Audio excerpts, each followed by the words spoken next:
Sebelumnya mohon maaf apabila mengganggu waktunya. Ya, Kenalkan saya Hamidatul Afifati Fauzia, mahasiswi UIN Sunan Ampel Surabaya, program studi manajemen pendidikan Islam semester 3. Di sini saya meminta waktu sebentar untuk mewawancarai Ustadzah Anik Nur Hayati, SSI, selaku kepala sekolah mengenai dokumen transfer di SMA IT Blitar. Apakah di SMA IT Blitar ini memiliki transfer? Ya, terima kasih ya Mbak Afifah ya. Bilangnya ya, alhamdulillah sudah sampai semester 3. Semoga dimudahkan ya, dilancarkan studinya dan insya Allah akan siap terus ya untuk menjadi terdepan ya dalam kebaikan. Ya Mbak Afifah, untuk wawancara ya hari ini semoga nanti menjadi manfaat ya untuk semua. Terima kasih atas pertanyaannya. Untuk Renstra pasti ya, kita di setiap lembaga pendidikan itu saya kira suatu hal kewajiban, walaupun di setiap lembaga ya memiliki karakteristik yang sendiri-sendiri ya terhadap Renstra itu. Istilahnya berdasarkan visi misi akan dibawa kemana kah lembaga atau sekolah tersebut. Nah, kalau kami di SMA Al-Hikmah khususnya, kami adalah sekolah yang di bawahnya yayasan ya, Yayasan Al-Hikmah, tetapi tetap ya, kita landasan hukumnya kita adalah secara kedinasan ya, karena kita di bawahnya secara dinas provinsi. Untuk Renstra, alhamdulillah kita punya Mbak ya, ada rencana strategi yang jangka panjang 4 tahunan dan 4 tahun ya, dimana itu selalu kita buat di awal ya, bagaimana untuk agar bisa terlaksana, dan 4 tahunan itu akhirnya di setiap pelaksanaan per tahunnya bagi-bagi per tahun. Nah, kita Renstra ini kami buat di tahun, karena saya baru masuk SMA ini di tahun 2022 Mbak Afifah ya, sehingga saya buat tahun 2022 sampai 2026 ya. Dan itu akan kami jabarkan lebih detailnya di setiap tahunnya, sehingga di tahun saya sudah tahun kedua hitungannya ya untuk melaksanakan Renstra itu ya, karena itu dibuatnya 2002. Nah, ini kita sudah masuk di tahun 2023 ya. Jadi ada sebutannya sekarang mungkin lebih umumnya ini ya Mbak, rencana kerja sekolah ya, rencana kerja sekolah, dan kalau per tahunnya adalah rencana kerja tahunan, itu begitu. Jadi kita punya ya berdasarkan tadi ya, bahwa kita semua lembaga itu harus tertata. Ya, tertatanya dari apa? Ya pasti kita punya program dan mudah-mudahan kita laksanakan dan akan kita evaluasi. Disitulah nanti menjadi salah satu gambaran global bagaimana atau kondisi sekolah kita atau kondisi lembaga kita. Ya. Gitu.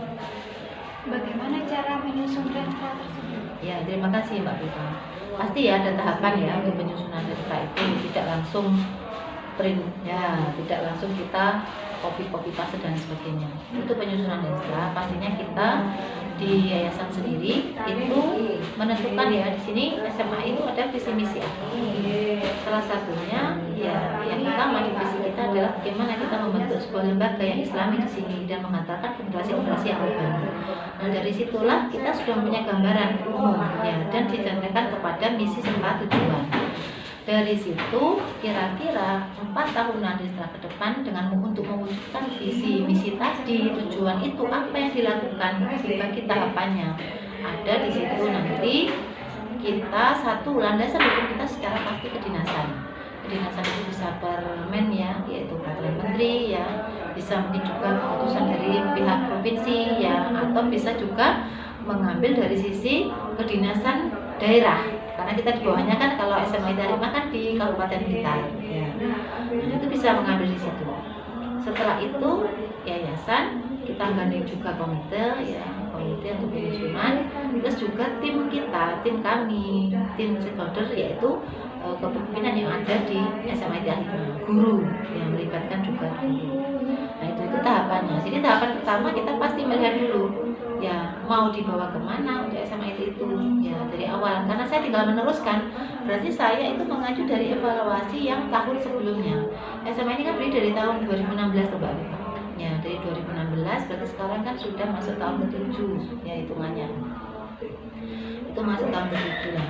Ini kan kita setahunan yang kemarin ada evaluasi apa, atau 4 tahunan yang sebelumnya, berarti dari tahun yang 2021 ke bawah ya, itu ada evaluasi apa per jangka panjangnya, per tahunnya. Itulah yang menjadi dasar kita untuk penyusunan dan setelah berikutnya.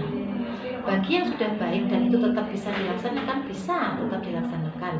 Atau itu baik tapi sudah cukup dilaksanakan di tahun itu, berarti tidak perlu dilaksanakan di tahun berikutnya. Bisa dipahami ya? Ya. Nah, kalau ada yang kurang dan itu belum terlaksana, ya berarti itu menjadi sebuah prioritas yang harus kita laksanakan. Jadi di evaluasi yang kemarin itu ada rekomendasi. Rekomendasi itu ditata, ada prioritas-prioritasnya. Misalkan ada program A, prioritas ini rekomendasinya dia berjalan tapi ada catatan. Nah, catatannya itu yang harus ditindaklanjuti. Ditindaklanjuti itu termasuk prioritas enggak? Kalau dia ternyata tidak prioritas, berarti mungkin di bagian akan menjadi restra yang istilahnya tidak terlalu diutamakan, misalkan ya. Karena yang utama mungkin sudah terlaksana di tahun sebelumnya. Atau ada program yang tidak terlaksana sama sekali. Kita tahu ada kendala apa, ada bagaimana, dan disitulah yang akan ditindaklanjuti, dituliskan di dalam program kerja kita, strategi kita bagaimana untuk memperbaiki dan melaksanakan yang belum terlaksana. Jadi intinya desa itu adalah mimpi kita, ya, mimpi kita, target kita. Kalau ada mimpi atau target itu yang belum terlaksana, bukan menghilangkan mimpi atau target tersebut, tapi mengubah strategi yang ada. Itulah dibuat sebuah dari strategi tadi ya. Jadi tahapannya adalah dari sisi tadi ada evaluasi dulu, ya. Setelah itu ada rekomendasi untuk perbaikan ke depan apa, dan disitulah nanti untuk penyusunan rencana. Itu ya Mbak. Mungkin bisa lanjut pertanyaan berikutnya, siapa tahu ada hubungannya juga. Berarti tadi yang dalam membuat rencana tersebut ada tim penyusun? Iya, ada tim penyusun. Karena di sini kan juga dibentuk memang tim penjamin mutu. Ya, penjamin mutu. Tim penjamin mutu itu salah satunya tadi ya, ada yang melibatkan yayasan, ada yang melibatkan juga di komite kita, ya, banyak perwakilan masyarakat, dan ada di pihak kita, ya, guru, ya, kepala sekolah dan tim guru. Dalam proses penyusunan rencana apakah ada kendala? Ya, pasti ya Mbak, dalam sebuah proses itu pasti ada catatan, atau kalau mau disebut kendala ya silakan. Kalau kendala kita itu biasanya karena ini kan sebenarnya administratif banget ya Mbak. Jadi kan hubungannya pasti dengan sesuatu yang tertulis, sesuatu yang ini. Ya, kendala kita itu kalau file yang lama-lama nggak ada gitu ya, apalagi mungkin ada keluar masuknya juga, misalkan guru atau mungkin ganti pimpinan. Nah, kalau kita tidak tertata di awalannya itu kan juga akan menyulitkan. Tapi alhamdulillah yang selama ini yang saya lakukan itu ya, ini tidak ada kendala istilahnya ya untuk penyusunan. Ya, makanya kalaupun tidak ada kendala itu, makanya kita nanti berkumpulnya itu dengan tim itu ya memang dari berbagai lini, agar mereka bisa memberikan sebuah istilahnya apa? Ya, ide-ide atau kebaikan-kebaikan itu yang masuk kepada kita. Nah, disitulah nanti untuk bahan-bahan penyusunan. Kalau dalam menyusun sendiri ya pasti ada timnya khusus lagi ya. Kalau tadi secara masukan evaluasi dari mana pun itu ada, tetapi untuk penyusunannya ya saya kira tidak perlu banyak orang ya, karena yang utama kan yang tadi kan harus ada rapat dulu Mbak. Ada rapat bersama, jadi rapatnya nggak hanya sekali ya. Itu mungkin rapat penyampaian visi-misi dulu, terus penyampaian evaluasi, berikutnya rapat untuk penyusunan sampai ke tahap final. Itu seperti itu. Kalau secara umum kendala insya Allah tidak ada. Makanya kita sebagai pimpinan atau sebagai tim di dalam lembaga itu, ayo kerja untuk ya yang baik, kerja yang rapi, agar memudahkan ya prosesnya untuk istilahnya kaderisasi atau proses-prosesnya bagi saudara-saudara kita tuh yang melanjutkan perjuangan kita, melanjutkan kerja kita, begitu. Bagaimana implementasi Renstra di SMA Nikah Wira Senggita? Terima kasih ya Mbak. Alhamdulillah Renstra kita sudah terbentuk ya, terbentuk tadi sudah dijelaskan program jangka panjangnya itu. Terus kalau sekali lagi kita sebelum membuat Renstra di unit istilahnya, kalau di Yayasan Alimah ini Mbak Viva, karena kan kita ada beberapa unit ya di yayasan ini, mulai ada sekolah bayi, ada SD, SMP, dan saya ya istilahnya di SMA. Sehingga kita memang Resra kita itu berpedomannya ya tadi sudah saya ulangi lagi bahwa ada dari yayasan. Dari yayasan itu juga memiliki program besar ya, program besar di prioritas apa, disitulah sebenarnya pengembangan, sambil kita kolaborasikan dengan yang ada di pengembangan terkini secara kedinasan ya. Jadi yayasan kedinasan itu yang kita kelola di situ, baik itu tadi dari 8 standar itu yang kita tata. Dalam pelaksanaan tadi ya Mbak, kita itu setiap awal sama akhir semester ya kita ada, saya ya sebagai pimpinan menyampaikan program yang 4 tahunan apa, terus dilakukan 1 tahunan. Di situ nanti teman-teman ya di tim tadi penyampaian itu ya, untuk tim yang kita istilahnya intinya di SMA ini ya, atau di sini sebutannya sebagai wakil koordinator Mbak, biasanya ya, wakil kepala ya, dan juga koordinator bidang ya. Itu nanti membuat dari yang 1 tahunan itu dibuat program ya, jadi tidak hanya ini langsung 1 tahunan itu apa gitu, jadi buat program acuannya tetap yaitu program tahunan tadi, ada indikatornya apa ya, di indikatornya. Terus setelah itu kita buat di sini adalah dari indikator ini ada program apa yang akan kita laksanakan ya, bisa pahami ya program. Contoh salah satu mungkin indikator kita di bagian standar kelulusan ya, kelulusan kita salah satunya adalah sukses misalkan UTBK ya. Itu apa programnya yang dibuat di sini adalah pendalaman UTBK dengan bagaimana, dengan menggandeng misalkan lembaga LBB contohnya seperti itu. Oh, itu kapan pendalamannya ya, targetnya apa, terus setelah itu nanti juga anggarannya bagaimana, terus itu PJ-nya siapa ya, jadi ada di situ. Itu biasanya nanti masuk di bidang kurikulum ya, jadi bidang kurikulum membuat satu-satunya adalah tentang sukses UTBK atau sekarang SNMPT sebutannya ya secara umum, sampai nanti itu dibuat. Terus setelah itu nanti program itu dilaksanakan dan siapa yang memantau? Yang memantau adalah koordinator bidang tadi atau PJ-nya, jadi melalui PJ-nya atau koordinator yang bagian bidang. Setiap awal mau membuat dari program itu dibuat proposal, ada proposal itu ya lebih detail lagi, rinci siapa pesertanya, siapa tujuannya, terus kepanitiaannya bagaimana, randonya bagaimana, anggarannya bagaimana. Nanti kita ajukan untuk pencairan, misalkan membutuhkan anggaran dana berarti pencairan. Setelah itu selesai apa? Dibuat LPG. LPG dilengkapi dengan apa? Bisa daftar hadir, bisa dengan foto gitu ya. Nah seperti itu apa ya? Jadi saya ceritakannya lebih rincinya seperti itu ya pelaksanaannya. Jadi step itu membuat LPG. Nanti baru berganti dengan agenda yang lain. Dari LPG itu dilihat terlaksana apa tidak, dan terlaksananya berapa persen. Kalau kita tadi pendalaman berarti kan harapannya 100% hadir. Ternyata anak hadirnya 80%. Kenapa ada kendala 20%-nya? Di situ di LPG itu. Itu nanti dirangkum oleh kurikulum. Di akhir kita semester 1 akan ada juga raker, bahasanya rapat kerja. Rapat kerja itu awalnya membahas dulu LPG yang program yang sudah kita lakukan. Sudah, setelah itu tadi dikumpulkan jadi 1, jadilah LPG kurikulum. Terus mengacu ke mana? Melanjutkan ke mana? Ke semester 2. Di LPG itu ada isinya tentang rekomendasi. Rekomendasi apa dari program itu? Jika memang pendalaman itu masih dilakukan di semester 2-nya. Kalau sudah tidak, berarti kan sudah tidak dibuat di program yang semester 2. Nah, program semester 2 juga dari program tahunan tadi. Apa ya? Dipilah lagi, ditelok lagi. Yang itu dibuat program seperti itu tadi, paham ya? Jadi program dievaluasi, dilaksanakan, dievaluasi, nggak program berjalan lagi, dan yang program masih belum dijalankan dan itu semester 2 memang harus dilakukan, jadi lanjutkan. Bes, akhirnya nanti deal di setiap 1 tahun kita punya program lengkap, punya LPG lengkap, ya, dijilid. Nah itu nanti, jadi akan ada nanti LPG program yang setahun, sehingga dalam waktu 4 tahun kita nanti. Kemudian bagaimana kendala implementasi Resra? Ya, terima kasih ya Mbak atas pertanyaannya.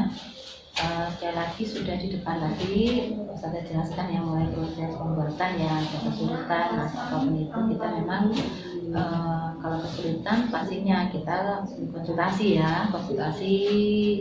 dan bisa ke pengawas, bisa ke bagian di Kabit Pendidikan ya di RT 5 atau kita cari-cari lah dokter ya itu untuk bagaimana untuk menyelesaikan dari itu karena kita di sini untuk program besar kita di SMA khususnya kan tidak hanya secara umum untuk kita kedinasan ya tanda kutip materi pelajaran, tapi kalau di KPM itu kan salah satunya besar yayasan dan diimplementasikan di SMA itu adalah ada Quran juga ya Mbak. Program besar kita itu adalah Quran begitu sehingga kita memang di sini untuk membuat Renstra dan semua itu menggandeng juga pihak-pihak dari eksternal yang menjadi itu ibaratnya konselor kita ya ini kita gandeng Al-Quran itu dari Jakarta ya itu dari Bogor, Rujak Bogor. Kalau yang kita kurikulum ada yang khusus hikmah ya ini kita baru sekitar 1 tahunan lah berjalan kita gandeng dengan Bu Marti beliau itu memang juga menjadi tim kurikulumnya kementerian ya itu memang kita juga sudah gandeng jadi Renstra kita itu istilahnya sudah diramu ya dari kedinasan secara umum dari keahlimahan ya makanya kenapa kita tadi gandeng beberapa person yang juga di luar mungkin guru-guru kita. Kalau dalam kendala pastinya ya Mbak dalam pelaksanaan saya kira kendala itu menjadi penyeimbang dalam kita melakukan apapun itu pasti ada sisi-sisi satunya adalah sukses itu akan diraih dari sesuatu yang kendala tadi ya, jadi dari kendala itu kita ada solusi seperti itu tidak mungkin kita akan berjalan dengan baik-baik saja yang utama biasanya itu adalah koordinasi ya komunikasi aja di dalam tim ya misalkan karena ada penjadwalan ini terus guru kita ini mungkin dia ber-PJ di bidang ini juga bisa ber-PJ di bidang ini nah di sini aja manajemen kita dalam komunikasi manajemen kita waktu manajemen kita aktivitas itu yang memang harus terus tertata makanya kan ini saya mengambil tema besar di SMA ini adalah makin tertata makin takwa profesional bermental gitu ya bahwa di situ kita harus menata dari diri kita itu bekerja harus memang dengan ya ditata yang baik tapi ya itu semuanya ada dasar yang jelas ya terus juga akhirnya akan menjadi apa dari kita tuh rapi mudah dari kita maka akan memudahkan orang lain itu yakin seperti itu kan sudah ada patokannya jadi kalau bisa kita perhariannya kan koordinasi pelaksanaan per pekannya ada rapat dinas koordinasi evaluasi itu selalu rutin kita lakukan dan di sela-sela itu nanti dari hasil rapat itu bisa untuk menjadikan kita upgrade berarti apa sih kurang disampaikan di situ jadi saya kira kendala itu menjadi suatu hal yang niscaya ada tetapi kita tidak berhenti dengan kendala itu dari kendala itu justru akan menjadi penyemangat kita untuk ya biar program ini ada solusinya dan bisa terus jalan gitu ya begitu jadi saya kira seperti itu ya karena kendala itu ya mesti di berbagai lini bisa kalau kita namanya progres besar itu kan namanya ada masyarakat ada siswanya ada sekolah di sisi sekolah ya dari pihak itulah tiga-tiga itu yang mungkin saya kira menjadi sesuatu hal yang kendala itu tapi diramu tetap menjadi sesuatu yang menyemangati kita agar Renstra tetap berjalan gitu ya saya nggak mungkin Mbak menceritakan ya kendala dimanapun pasti ada ya tapi tidak sesuatu yang kita besar-besarkan tidak sesuatu yang kita akhirnya menyurutkan semangat kita tapi justru menjadi tadi penyemangat kita itu ya Mbak jadi kalau nanti jelasnya apa biasanya sudah ada di tiap programnya itu hanya ada terlaksana kalau tidak kenapa nah di situ saya nggak mungkin satu persatu menceritakan karena program itu juga banyak yang kita lakukan lalu evaluasi evaluasi untuk ekstra itu ya kalau setahunan yang kemarin ya alhamdulillah dari beberapa yang kita programkan semuanya berjalan. Ya kalau itu ada misalkan tidak berjalan bukan karena tidak berjalan, biasanya digeser waktunya. Ternyata mungkin di tengah di kedinasan ada agenda apa, sehingga agenda yang ada itu belum bisa terlaksana di hari itu, jadi akan dilaksanakan di hari yang lain itu. Terus bagian apa ya Mbak, mungkin kalau kendala-kendala secara apa ini SDM-nya, istilahnya kan yang kita open juga siswa, karena ada kendala bagaimana dan sebagainya. Ya selama itu kendala itu adalah sesuatu yang bisa terukur ya, saya kira ada masalah. Jadi evaluasinya kita insya Allah ya ekstra berjalan dengan baik di sekitar, kalau kita target adalah 80-90% ya berjalan. Itu pun juga dengan sesuatu yang pasti di dalamnya ada beberapa ya kendala-kendala. Nah di situ ya, tapi insya Allah dari beberapa hal yang sudah terlaksana ya kita istiqomahkan. Kalau itu masih terus menjadi program kita ke depan, kalau itu sudah tidak kita laksanakan ya akan menjadi sebuah hal yang bisa menjadi wacana kita yang mungkin di tahun-tahun berikutnya bisa kita adakan lagi ya, itu gitu. Tapi kalau secara umum insya Allah salah satunya program kita kemarin ini yang masuk PTN Nah, kalau yang hafidhah 30 juz yang Al-Quran itu sudah memang kita kata awal itu 2 anak yang lolos. Alhamdulillah di tahun kemarin yang angkatan keempat yang lulusan itu memang 2 anak itu. Ya, terus yang 20 juz ke atas berapa persen itu juga sudah ada datanya dan itu sudah terlaksana. Terus kalau yang tahun ini saya membuat program tahunannya itu 3 anak yang nanti dilibatkan 30 juz. Nah ini masih proses, satunya juz ada yang kurang sekitar 7 juz, ada yang sudah tinggal setor mungkinnya ya, ada yang satu itu juz 26 masih 27 itu kurang ya, itu salah satu program yang untuk Al-Quran. Kalau untuk UTBK yang kemarin itu saya mentarget memang belum ini gerakan baru ya, kemarin saya baru kemarin masuk, saya pengen 60%, kemarin yang terwujud sekitar 40-50% ya. Ini data rilis terkini belum, karena kan kemarin yang masuk prestasi ya alhamdulillah ada ya Mbak ya, masuk prestasi kan baru tahun kemarin itu ada pakai jalur prestasi, ada yang jalur UTBK itu juga yang pakai mandiri kita belum sampai target ini untuk perbarui data. Jadi insya Allah sekitar 40-50% di tahun ini saya membuat progres sekitar masih itu, karena ini tahun kedua bagi saya. Nanti kita tingkatkan ya, kita optimalkan yang UTBK mungkin pakai jalur yang tadi ya prestasi sama yang jalur UTBK. Kalau jalur mandiri mungkin bisa ya, nanti secara persentase kan bisa kita kurangi, semoga aja bisa diloloskan oleh Allah itu di jalur yang pertama. Plus dengan yang jurusan apa seperti Mbak Vifah ya di jalur yang agama ya, itu kan juga alhamdulillah kemarin itu bahkan ada yang keterima 3 universitas Mbak. Mbak Vifah kan juga gitu, keterima berapa tapi ngambilnya akhirnya di Jogja ini, di Jogja, di Surabaya ya.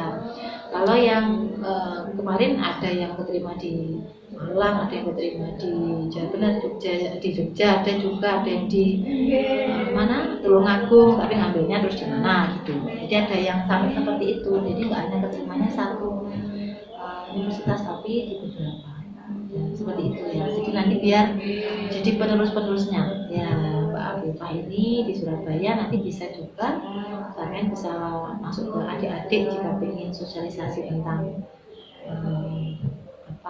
UIN yang di Surabaya itu monggo ya, bisa ada di sini menambah wawasan siapapun itu selama ilmu bermanfaat untuk anak-anak kami, insya Allah kami juga bermanfaat. Itu ya Mbak ya. Jadi secara evaluasi ada ukurannya dan kita kemarin juga dievaluasi dari dinas pendidikan ya, Japdin itu ada di bulan Desember kemarin, tepatnya tanggal 22 kita ada penilaian kinerja kepala sekolah. Nah di situ dari 8 standar tadi mulai kelulusan dan semuanya itu ada evaluasi. Nah disitulah ya nanti akan juga terlihat di salah satunya bahannya mau evaluasi itu adalah rapot sekolah. Ya kalau sekarang rapot mutu sebutannya, yang itu sudah semuanya dirilis di dapodik sekolah, di data pokok sekolah. Itu yang Mbak Bima ya. Apakah Renstra signifikan dengan SMA atau tidak? Ya pastinya karena yang kita lakukan itu kan yang sudah tertuliskan. Jadi yang kita rencanakan, yang kita idekan ditulis. Setelah ditulis siapa yang dilakukan ada plus minusnya, itulah masuk ranah evaluasi ya. Setelah evaluasi dibuat rekomendasi. Rekomendasi itu apa? Untuk perbaikan program berikutnya. Sehingga ya pasti ya, kalau kita berjalankan program itu ya ibaratnya kita itu merencanakan sebuah kegagalan ya kan. Makanya perbaiki perencanaan kita agar kita juga merencanakan kesuksesan. Insya Allah seperti itu yang walaupun nanti namanya Renstra itu kan buatan manusia, pasti tetap ada kurangnya. Tapi di sinilah kalau proses kita berjalan, maka insya Allah Renstra ini lama-kelamaan, baik itu nanti bersama saya sebagai pimpinan ataupun bisa pimpinan yang berikutnya, akan terus membawa SMA IP ini menjadi lebih berlimpah, lebih baik dan lebih jaya lagi. Itu ya Mbak Mita ya.